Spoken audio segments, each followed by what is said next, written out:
आप लोग कंफर्म कर दीजिए, आवाज़ और बोर्ड दोनों क्लियर है? आवाज़ और बोर्ड दोनों क्लियर है? एक बार कंफर्म कर दें।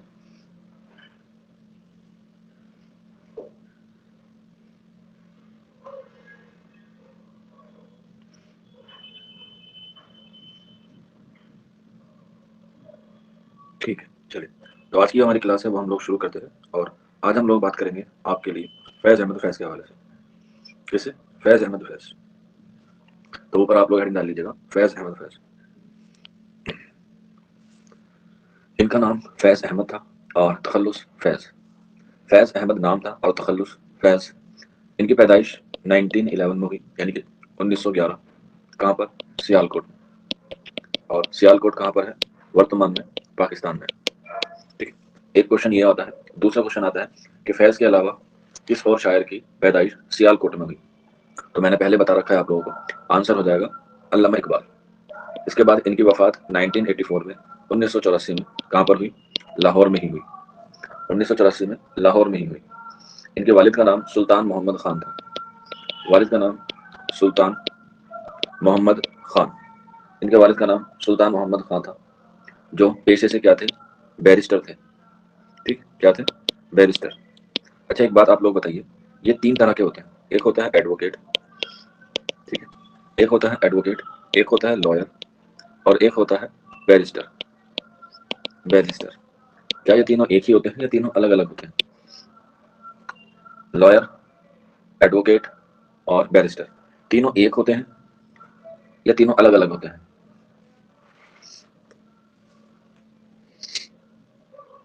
हाँ, ये तीनों जो है वो अलग अलग होते हैं। जो लॉयर होता है, जो एलएलबी की डिग्री पास कर लेता है, ठीक है, तो वो क्या कहलाता है? लॉयर। लॉयर एलएलबी डिग्री पास करने के बाद जब ये बार काउंसिलिंग ऑफ जुडिशरी में अपने आप को रजिस्टर करा लेता है, एक वकीलों की बार काउंसिलिंग होती है, तो इसको हम लोग क्या कहते हैं? एडवोकेट। ठीक है, ये केस लड़ सकता है। और बैरिस्टर क्या होता है? जो लंदन से पढ़ाई करके आया हो, या ब्रिटिश से, या यूरोप से, ठीक है, करके आया हो किसकी? वकालत की ही पढ़ाई, या लॉयर की, तो उसे हम लोग क्या बोलते हैं? बैरिस्टर बोलते हैं। ठीक है, तो ये तीनों चीज जो है वो होती वकील के लिए है, लेकिन अलग अलग लेवल पे होती है। जैसे आप टीचर हैं या आप टीचर बनेंगे, तो पीआरटी का टीचर अलग होता है, टीजीटी का अलग होता है, और पीजीटी का अलग होता है। तो ये क्या है? तीनों नाम अलग अलग हैं, लेकिन सारे काम क्या है इसके? टीचर के हैं। ये 12वीं के बाद होता है, ये ग्रेजुएशन के बाद होता है, और ये एमए के बाद होता है। बस इसमें छोटा सा फर्क ये है। ठीक है, चलिए आगे बढ़ते हैं। इनके वालिद का नाम सुल्तान मोहम्मद खान था, और इन्होंने जो है वो अपनी इब्तिदाई तालीम 1927 से शुरू की। कहाँ से? मिशन हाई स्कूल से। मिशन हाई स्कूल से इन्होंने 1927 में अपनी 10वीं पास की। इसके बाद 4 साल बाद 1931 में इन्होंने बीए पास किया, या बीए की डिग्री हासिल की। कहाँ से? लाहौर कॉलेज से। लाहौर कॉलेज से ही। तो मुझे बताइए, अल्लामा इकबाल के ताल्लुक से 1931 में क्या हुआ? अल्लामा इकबाल की हालात जिंदगी से 1931 में क्या हुआ?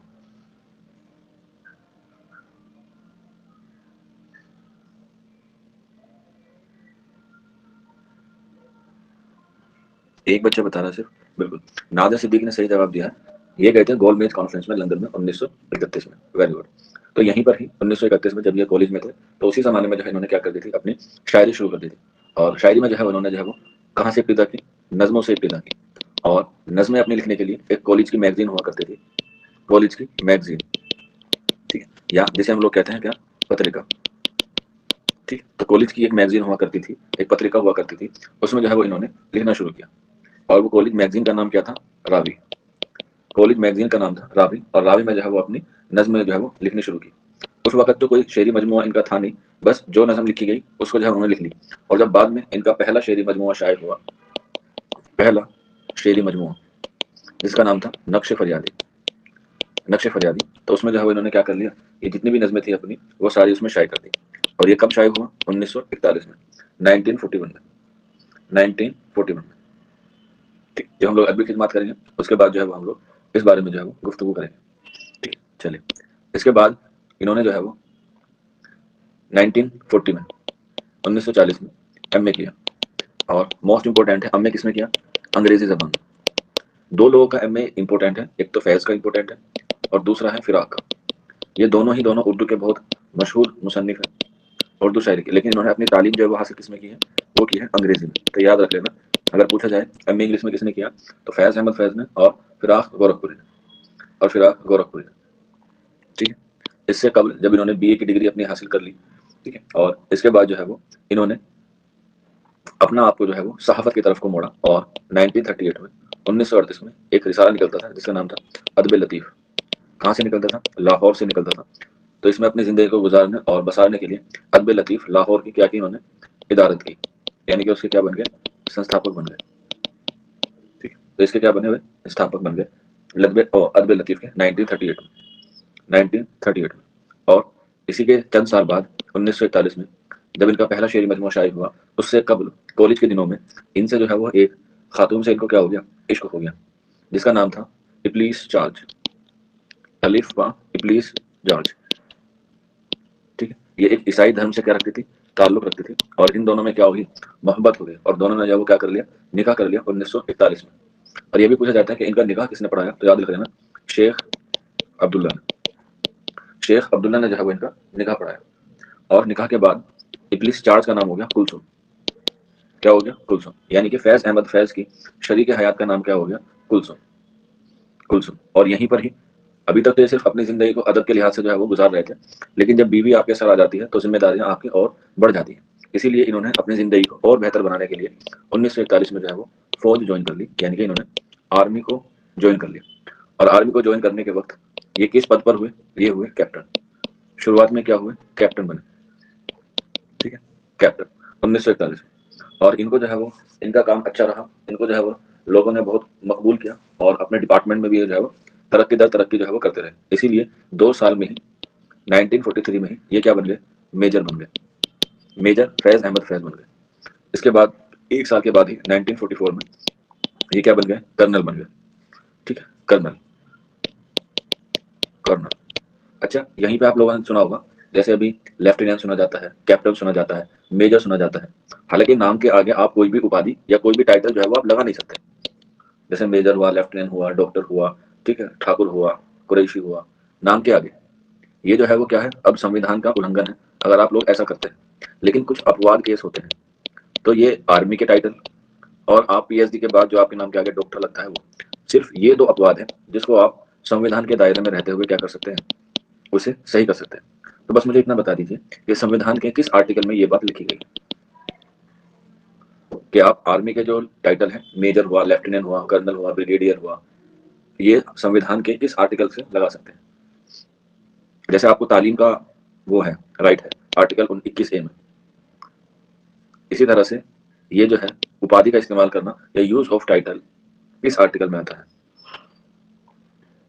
अगर नहीं पता तो एन लिख दीजिएगा, घबराने वाली बात नहीं है। फरीदा कह रही है 25, शहना खातून कह रही है एन। तो बेटा अगर आपको ये छोटी सी चीज नहीं पता, तो इसका मतलब ये है कि आपको थोड़ी सी और मेहनत करने की जरूरत है जीएस में। थोड़ी सी मेहनत। बेटा मैंने आपको पहले भी बता रखा है कि अगर आपको आर्टिकल याद करने हैं तो कम से कम 32 तक तो आपको फिंगरप्रिंट होने चाहिए, यानी कि फिंगर पे याद होने चाहिए। देखो, शादमा ने और फरीदा ने सही बता दिया अब, लेकिन अब तो चुड़िया चुगे खेत। आर्टिकल था 18। क्या था? 18। और 17 में है छुआछूत का खतरा। ठीक है, तो याद रख लेना, एग्जाम में जो है वो आर्टिकल 32 तक जो है वो आपको याद रखना है। और फिर आर्टिकल 19।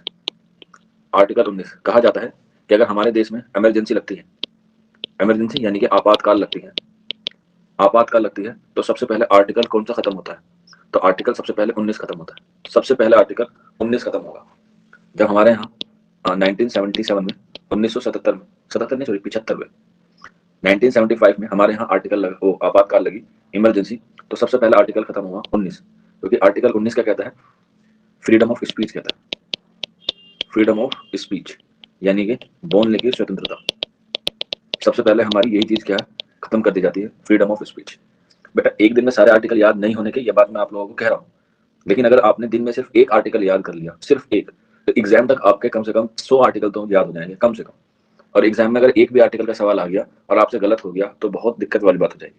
अभी तौबा का दरवाजा जिस तरह से खुला हुआ है, तो अभी जो है वो आपके पास पढ़ने के लिए बहुत सफिशिएंट वक्त है, बहुत सफिशिएंट वक्त है। तो इसे जो है वो आप लोग यूटिलाइज करें, क्योंकि आगे जो एक महीना आने वाला है उसमें गारंटी है कि आपका पढ़ाई का लेवल गिरेगा, बिल्कुल गिरेगा, इसमें कोई दो राय नहीं है। तो इससे पहले कि वो महीना आए, आप अपने आप को थोड़ा सा मजबूत कर लें। ठीक है, क्योंकि अब 3-4 दिन बचे हैं, फॉर्म की डेट जो वो है एक्सपायर हो जाएगी, यानी कि खत्म हो जाएगी। और उसके बाद जो है वो एक-एक दिन आपके लिए ऐसा कीमती होगा जो दोबारा लौट के नहीं आ सकता।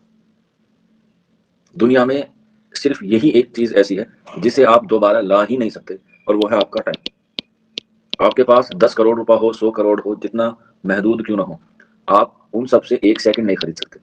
तो इसलिए अपने टाइम को, एक-एक सेकंड को जो है वो आप लोग बहुत अच्छी तरीके से यूटिलाइज करें अपने आने वाले एग्जाम में। कामयाबी सबकी होती है, नाकामयाबी सिर्फ आपकी होती है, ध्यान रखना। कामयाबी सबकी होती है, नाकामयाबी सिर्फ आपकी ही होगी। आपको ही टारगेट किया जाएगा, आपको ही बोला जाएगा कि हमने वक्त दिया था, हमने पैसा दिया था, हमने कुछ काम नहीं कराया। अगर कामयाब नहीं हुए तो इसमें तुम्हारी ही गलती है, अगर कामयाब हो गए तो सब कामयाब हो जाएंगे। तो इसीलिए सबकी उम्मीदों पर खरा उतरिए और अपने आप को जो है वो क्या कीजिए, एग्जाम के लिए पूरी तरीके से प्रिपेयर कीजिए। 1944 में ये कर्नल के अहद पे जो है वो क्या हो गए, कायम हो गए। इसके बाद आपको पता है 1947 में बंटवारा हुआ, यानी कि तकसीम हिंद हुआ, और ये कहाँ चले गए, पाकिस्तान चले गए। बंटवारे में ये पाकिस्तान चले गए और इन्होंने जो है वो फौज से क्या दे दिया था, इस्तीफा दे दिया पाकिस्तान जाने से पहले ही। क्योंकि पहले इंडिया में थे, लेकिन जब पाकिस्तान में गए तो वहां पर जो है उन्होंने जाने से पहले फौज के पद से या फौज के अहद से क्या दे दिया, इस्तीफा दे दिया। और वहां जाकर अपनी जिंदगी को गुजारने के लिए इन्होंने जो है वो 2 अखबार निकाले, जिसका नाम था इमरोज और दूसरे का नाम था Pakistan time. Pakistan time, Pakistan times. तो इन दोनों अखबार को जो है उन्होंने निकाला 1947 में पाकिस्तान में जाके, इमरोज और पाकिस्तान टाइम्स। लेकिन कहते हैं ना, कुछ चीजें जो है वो आपको रास नहीं आती। और फैज अहमद फैज जो है वो क्या थे, तरक्की पसंद तहरीक से जुड़े हुए भी थे, और आज़ादी में भी जो है इन्होंने बढ़ चढ़ के भाग लिया, बढ़ चढ़कर जो है वो हिस्सा लिया। लेकिन वहाँ के जो प्रधानमंत्री थे, जिनका नाम था लियाकत अली खान, लियाकत अली खान, ये जो है इनकी क्या है, इनकी और फैज की क्या हुई, नहीं बन पाई। इसीलिए लियाकत अली खान की जो सरकार थी पाकिस्तान में, कहा जाता है जैसे हमारे देश का पहला प्रधानमंत्री कौन है, who was the first prime minister in our India.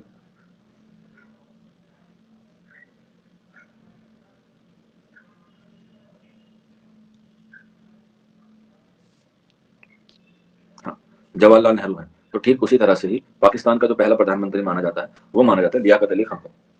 Pakistan का पहला प्रधानमंत्री लियाकत अली खान। तो सरकार में, यानी कि लियाकत अली खान में और फैज अहमद फैज में हमेशा ही क्या रही है, साजिश रही है। और जाहिर सी बात है, जो हमारे देश का मीडिया होता है या किसी भी देश का मीडिया होता है, वो डेमोक्रेसी का क्या होता है, फोर्थ स्तंभ होता है, यानी कि चौथा स्तंभ होता है। अगर आप उसी पे एक संभाल कर लें या उसी पे कमांड कर लें तो सरकार आपकी है।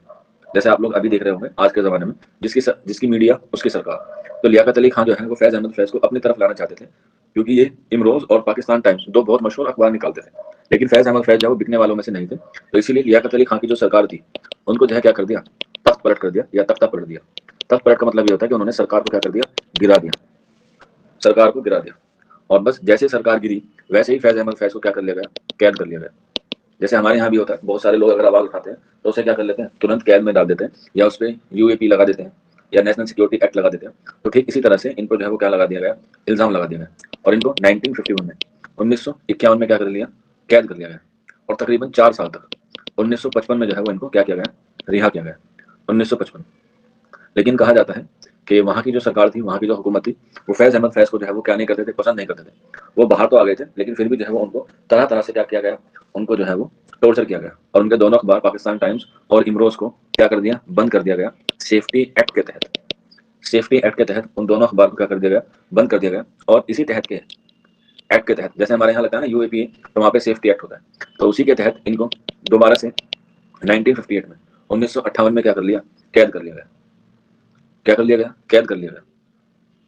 और कुछ महीने रखने के बाद इन्हें जो है फिर क्या कर दिया, वहां से रिहा कर दिया गया, क्योंकि इनके पास या इनके खिलाफ कोई ऐसे जो है वो सबूत नहीं मिल पाए जिससे इनको जो है वो ज्यादा देर तक जो है वो रखा जा सकता। लेकिन फिर भी डेमोक्रेसी एक अच्छी चीज होती है, इंसान को जो है वो न्याय मिल ही जाता है। लेकिन जो डिक्टेटरशिप होती है उससे जो है वो बचना मुश्किल है। आपको पता है डिक्टेटरशिप का मतलब होता है तानाशाह, ठीक है, जो अपनी अपनी जो है वो चलाता है। तो अभी हमारे मुल्क में इसी तरह के जो है वो हालात हैं, डिक्टेटरशिप वाले, यानी कि तानाशाह वाले। चलिए, ये सारी चीजें हैं फैज अहमद फैज के हवाले से। यहीं पर एक क्वेश्चन बनता है कि जदीदियत का दौर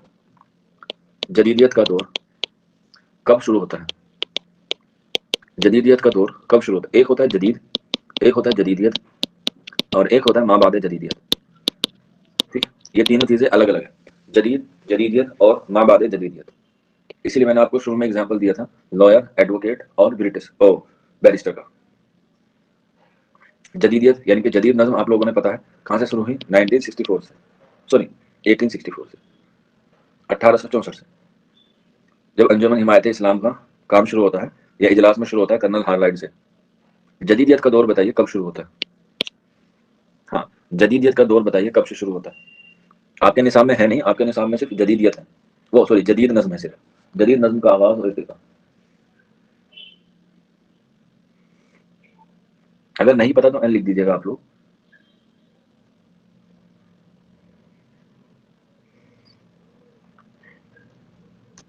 अच्छा चलिए मैं आपको एक हिंट देता हूँ, उससे आप अंदाजा लगा सकते हैं। तरक्की पसंद तहरीक की 8वीं कॉन्फ्रेंस कब खत्म हुई? तरक्की पसंद तहरीक की आखिरी कॉन्फ्रेंस कब हुई?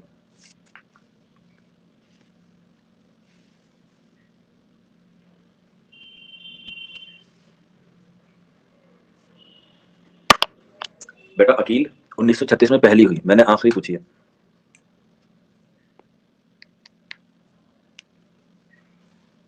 1960 के आसपास। अच्छा, मतलब ये तो बहुत बेसिक सा सवाल है, ये कैसी बात है आपको जो नहीं पता इस बारे में?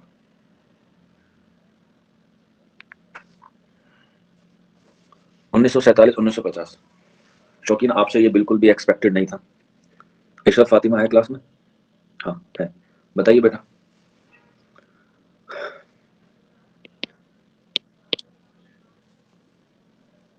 7 की डेट याद है, बस 8 की याद नहीं आ रही। 7 की बताइए नाजिया सिद्दीकी, 7 की बताइए।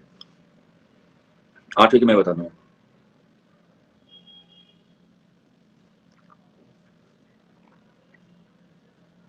ठीक, 36 38 42 45, 4 हो गई, 49 बिल्कुल आ गया ना। 1956 है लास्ट, 1956, और यहीं पर जो है वो जदीद खत्म हो जाता है, जदीद नज्म का दौर, और यहाँ से शुरू होता है जदीदियत। क्या जदीदियत? 1956 से शुरू होता है जदीदियत, और फिर 1972 से शुरू होता है माबाद जदीदियत। जो डेट मान ली है, जो डेट मानी गई है, जदीदियत और माबाद जदीदियत, इसमें दो नाम जो है वो मशहूर आते हैं। जदीदियत में शमशुर रहमान फारूकी का आता है, और माबाद जदीदियत में गोपी चंद नारंग का नाम आता है, और इनको ही, इन दोनों का क्या माना जाता है, बानी माना जाता है। ठीक है, चलिए। और इसी के बाद इनको जब सेफ्टी एक्ट में दोबारा से गिरफ्तार कर लिया जाता है, उसके बाद जो है वो इनकी क्या रहने लगती है, हालत थोड़ी सी खराब रहने लगती है, और इनका जो अक्सर वक्त है वो हॉस्पिटल में गुजरता है, और 1984 में लाहौर के एक हॉस्पिटल में जो है वो इनका इंतकाल हो जाता है। ठीक है, हॉस्पिटल में इनका जो है वो इंतकाल हो जाता है 1984। तो ये इनकी कुछ हालात जिंदगी थी जिससे जो है वो आपसे एग्जाम में जो है वो सवाल बन सकता है। इसके बाद इनकी अदबी खिदमात या इनके अदबी कारनामे पर जो है वो हम लोग रोशनी डाल देते हैं, क्योंकि हमने पढ़ा है इन्होंने ज़्यादातर नज़मों में तबाज़मा की है। तो इनके नज़मों में जो है या इनके जो शेरी मजमू है, उनकी जो तादाद है, उनकी तादाद है 7। ठीक है, और इन सातों दीवान को मिला के इनका एक कुलियात बनता है, इनका एक कुलियात बनता है जिसका नाम होता है नुस्खाए हाय वफा। नुस्खाए हाय वफा, ये क्या है, इनका कुलियात है, ये चारों शेरी मजमू है।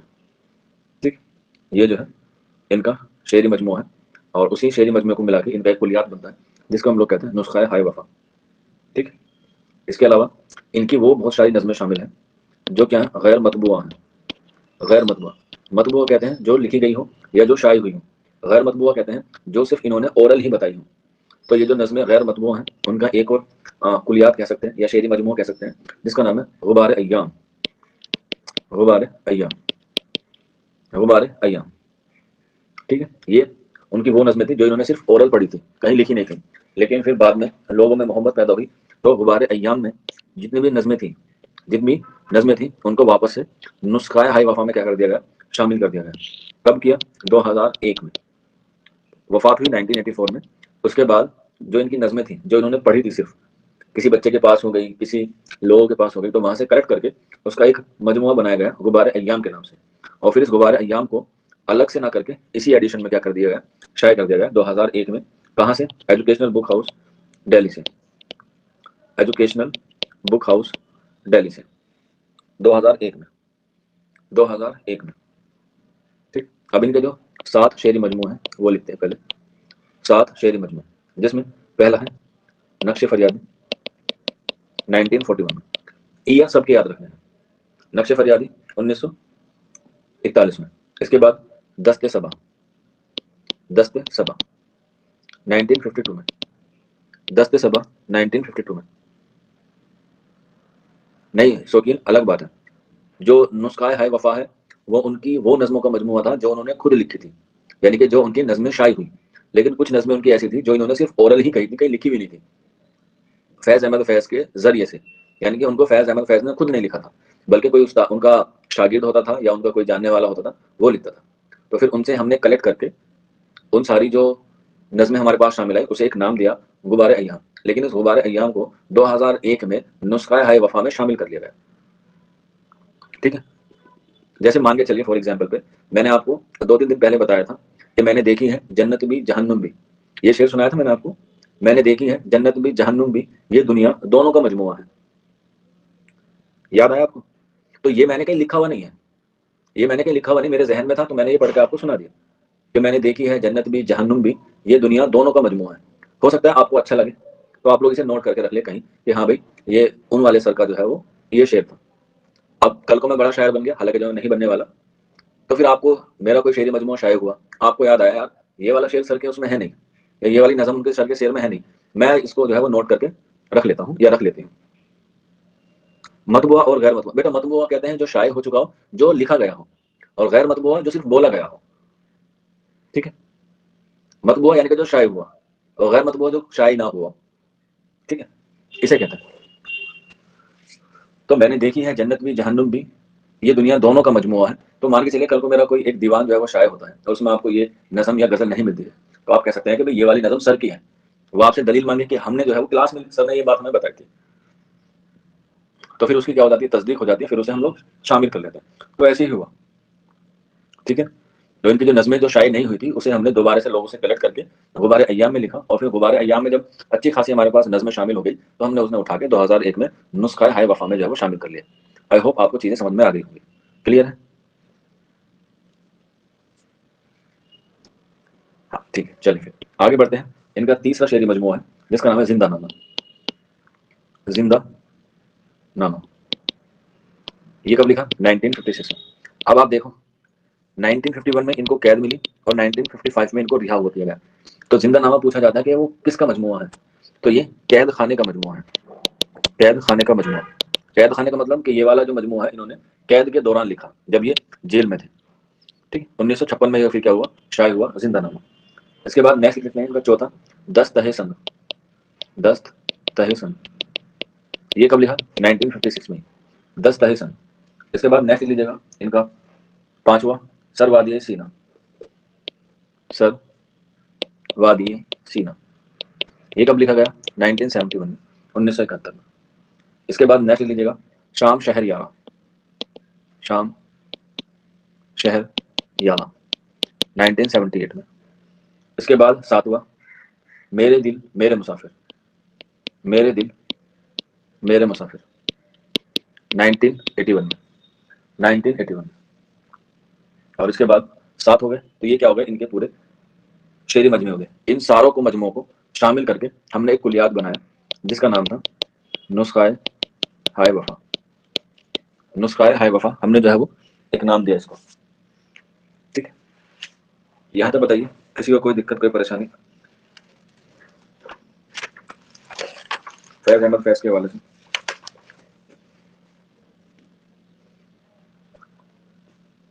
ठीक है, ये तो उनकी हो गई शेरी तसनीफ या शेरी मजमूए।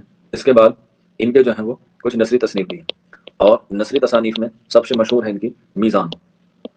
मीज़ान डबल स्टार बना के लिखे ना मीज़ान पे। कब लिखी गई? 1963 पे लिखी गई, 1963 में। और ये क्या है, इसकी सिन्फ बहुत इंपॉर्टेंट है। सिन्फ पूछी जाती है कि मीज़ान का सिन्फ क्या है, तो बता देना ये तनकीदी तसनीफ है। मीज़ान तनकीदी तसनीफ है। इसके बाद इनके खतूत के मजमूए, जिसका नाम है सलीबे मेरे दरीचे में। सलीबे मेरे दरीचे में, ये कब लिखे गए? 1972 यानी कि 1972 में।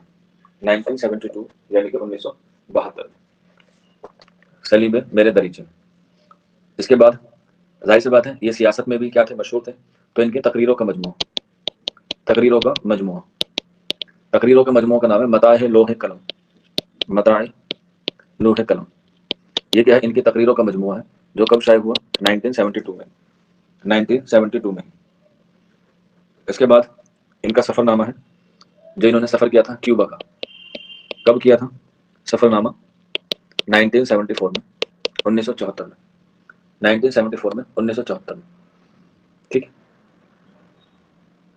इसके बाद नेक्स्ट लिख लीजिएगा इनके खुद नविस्त, इनकी खुद नविस्त, फैज अहमद फैज की खुद नविस्त, और वो है माह विशाल आशनाई, मह विशाल आशनाई। ये इनके क्या खुद नविस्त है, फैज अहमद फैज की। फरीदा बता रही सर कल के लिए टोपी बता दीजिए। बेटा आपने एक कहावत सुनी है ना, वक्त से पहले और नसीब से ज्यादा किसको नहीं मिला है? सर मुझे ये बता दीजिए बस कि सर वलीमा कब है? हैं? अरे बेटा वलीमे से पहले भी बहुत सारी चीजें होती हैं। कल से पहले पहले फैज को पूरा कर लो, या फैज में इंटरेस्ट नहीं आ रहा? तो बेटा थोड़ा सा सब्र कीजिए। ये इनकी खुद नविस्त है, कब लिखी गई? 1980 में, 1980 में लिखी गई, मह विशाल आशनाई, खुद नविस्त। इसके बाद इनके कुछ ड्रामे हैं, इनके कुछ ड्रामे हैं जिसमें एक है ना private secretary, private secretary, private secretary इनकी क्या है, ये ड्रामा है। इसके बाद सांप की छतरी, सांप की छतरी, प्राइवेट सेक्रेटरी और सांप की छतरी। रोजी खान सर आपकी शादी है? ना बेटा ना, मैं अभी नहीं चाहता अपनी बर्बादी करना, पहले आपको कामयाब, उसके बाद फिर अपनी बात। चलो, और मैंने कितनी बार कह रखा है आप लोगों से कि ऐसे क्वेश्चन आपके लिए कोई फायदेमंद नहीं है, एग्जाम में बिल्कुल नहीं आएगा। ठीक है, और आप लोगों को मैंने इस बात की जो है काफी बार वार्निंग भी दी है। आप यहाँ सिर्फ पढ़ने आते हैं तो आप पढ़िए, अगर आपको इंटरेस्ट है इन चीजों में लेकर तो मुझे बता दीजिए, मैं एक दिन पूरी तफसील से आपको बता दूंगा। ठीक है, लेकिन बीच बीच में जो आपके दिमाग में ये चुल उठ जाती है ना शादी को लेकर, तो उसको जो है वो थोड़ा सा अपने आप को रखिए। हाँ बेटा बहुत जरूरी है, मैं कब कह रहा हूँ हमारे नबी की सुन्नत है, हम कब कह रहे हैं अन्य काहू में सुन्नति, मैं कब कह रहा हूँ कि जरूरी नहीं है, जरूरी है, लेकिन हर चीज का एक वक्त होता है। ठीक है, जैसे अभी आप लोगों का काम है पढ़ना और मेरा काम है पढ़ना। मोहम्मद अकील बहुत अच्छी नसीहत करते हैं आप। हाँ बेटा इसलिए करता हूँ क्योंकि अभी मुझे नसीहत करने वाली नहीं आई है, जिस दिन मेरे पास नसीहत करने वाली आ जाएगी उस दिन मैं नहीं कर पाऊंगा, क्योंकि फिर उसको लगेगा कि मेरी नसीहत सबसे ऊपर है, अभी मेरी अपनी है। ठीक है, चलिए वापस आ जाते हैं सांप की छतरी। इसके बाद तमाशा मेरे आगे, तमाशा मेरे आगे। तो ये इनके तीन ड्रामे हैं, प्राइवेट सेक्रेटरी, ठीक है, सांप की छतरी और तमाशा मेरे आगे।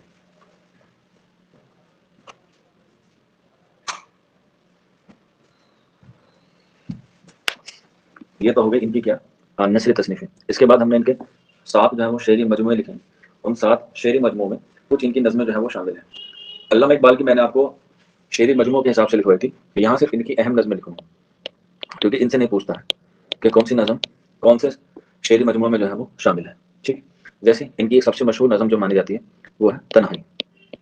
ठीक है, तन्हाई। इसके बाद मुझसे पहली सी मोहब्बत मेरे महबूब नमाम, मुझसे पहली सी मोहब्बत, मुझसे पहली सी मोहब्बत मेरे महबूब नमाम, मेरे महबूब नमाम, मुझसे पहली सी मोहब्बत मेरे महबूब नमाम। ये भी इनकी एक अहम नज़म है। इसके बाद नेक्स्ट मुलाकात, मुलाकात, ये भी क्या है इनकी एक अहम नज़म है, मुलाकात।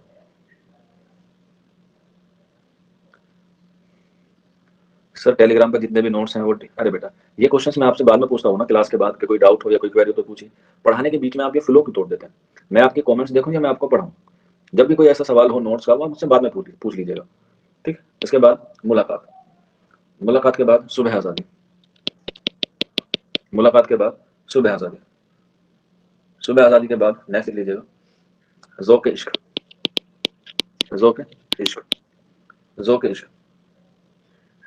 ठीक, इसके बाद नेक्स्ट लिख लीजिएगा ज़ौक़ इश्क के बाद मासूम कातिल, मेरे मासूम कातिल है, मेरे मासूम कातिल, मेरे मासूम कातिल। इसके बाद नेक्स्ट लिख लीजिएगा मेरे मासूम कातिल के बाद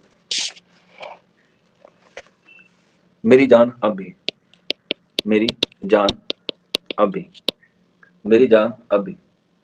इसके बाद आ जाओ अफ्रीका, आ जाओ अफ्रीका, आ जाओ अफ्रीका। इसके बाद नेक्स्ट लिख लीजिएगा आ जाओ अफ्रीका के बाद शीशों का मसीहा, शीशों का मसीहा, शीशों का मसीहा। और इसके बाद जिंदा की एक शाम, जिंदा की एक शाम, जिंदा की एक शाम। इसके बाद जिंदा की एक शाम के बाद नेक्स्ट लिख लीजिएगा सियासी लीडर के नाम, सियासी लीडर के नाम, सियासी लीडर के नाम, सियासी लीडर के नाम।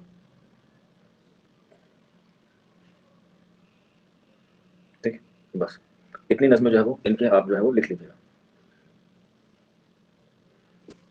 यहीं से जो है वो आपको एक ना एक नज़म जो है वो एग्जाम में देखने को मिल जाएगी। ठीक, इसके बाद इनके मुतालिक कुछ कौल हैं, एक सबसे इंपॉर्टेंट है और वो है मजरू सुल्तानपुरी का, मजरू सुल्तानपुरी।